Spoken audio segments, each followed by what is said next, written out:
अंबर जैदी जी, मैंने अजहरी साहब से एक सवाल पूछा। मैंने ये कहा कि जो अधिकृत मदरसे हैं वो तो चल ही रहे और उनकी संख्या तो लाखों में, पूरे देश में अगर देखें तो लाखों में संख्या है, तो ये मदरसे तो चल ही रहे ना।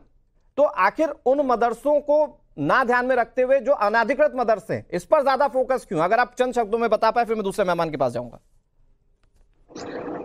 जी, मैं भी वही बोल रही हूँ कि देखिए, हमारे देश में अगर चाहे सरकारी स्कूल हो या प्राइवेट स्कूल हो, जो हम बेसिक शिक्षा के जो स्कूल होते हैं, उनको एक रेगुलेटरी नियम कानून और बॉडी के तहत चलते हैं कि किस तरह के स्कूल में वातावरण है, बच्चों को कैसा माहौल, उनकी शिक्षा, उनका स्वास्थ्य, उनकी सुरक्षा, उनके और जितनी भी सारी चीजें उसको ध्यान में रख के बनाया जाता है। मदरसों में बच्चों की सुरक्षा, इनफैक्ट बच्चों के साथ यौन शोषण की घटनाएं सामने आते हैं। बच्चों को जो खाना मिलता है वो पानी और दाल और चावल मिलता है, सड़ा खाना मिलता है। यतीम गरीब बच्चे वहां पर होते हैं जिनका एक्सप्लॉइटेशन होता है। मेरे पास कई सारे केसेस हैं जहां पर कोई सुनवाई नहीं है, और मैंने ये बात खुद बाल विकास, मैं इस पर अजहरी साहब से बात जरूर करूंगा, क्योंकि योगी सरकार कह रही है कि हम रिफॉर्मेशन की बात करें, ना सिर्फ योगी सरकार बल्कि मध्य प्रदेश सरकार भी इसी लाइन पर है। लेकिन हाजिक जी, एक बहुत इंपॉर्टेंट पहलू इस मामले में यह है कि भले ही मुस्लिम धर्म के लोग ये कहें कि हमारे पास ये अधिकार है कि हम किस तरह की शिक्षा अपने बच्चों को देना चाह रहे हैं, लेकिन ये जो संस्था है या जो मदरसा, ये बच्चे तो सारे उनके नहीं है।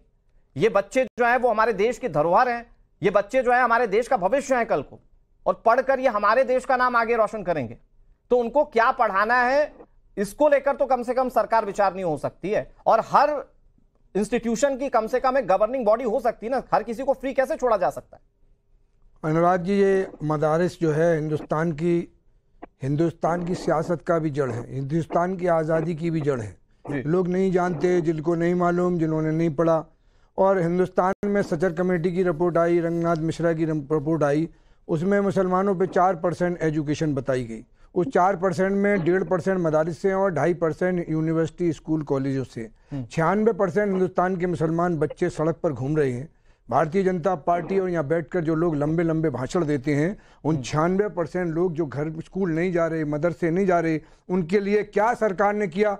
पिछले 10 साल में हमारे देश में भारतीय जनता पार्टी की सरकार है। एक हाथ में माननीय प्रधानमंत्री कहते हैं कंप्यूटर हो, दूसरे हाथ में कुरान हो। मैं ये पूछना चाहता हूं कि जो है आजम खान ने जो यूनिवर्सिटी बनाई थी रामपुर में, उसको बंद कर दिया गया। एक एमएलए सहारनपुर के थे, उन्होंने यूनिवर्सिटी बनाई थी, उन्हें बंद कर दिया गया। ये भारतीय जनता पार्टी सब एजुकेशन पर काम करने के लिए। मैडम, मैं आपके बारे में नहीं बोला था मैडम, आप अपनी बारी में बोलिएगा। मैडम, अपनी बारी में बोलिएगा। मैडम, अपनी बारी में बोलिएगा। अंबर जी, हाजिक खान शांति से अपनी बात कह रहा हूं, उनका पॉइंट वैलिड है। मैं किसी की बारी में नहीं बोला। ठीक है हाजिक जी, प्लीज। जबान चलाने से कोई बड़ा हीरो नहीं होता। ठीक है हाजिक जी, बात ये है कि एजुकेशन हासिल करना और हासिल करना हर भारतीय नागरिक का, हर बच्चे का अधिकार है। हमारे यहाँ पिछले 2-3 साल पहले इसी मदारिस के बच्चे MBBS में 1200 बच्चे आए।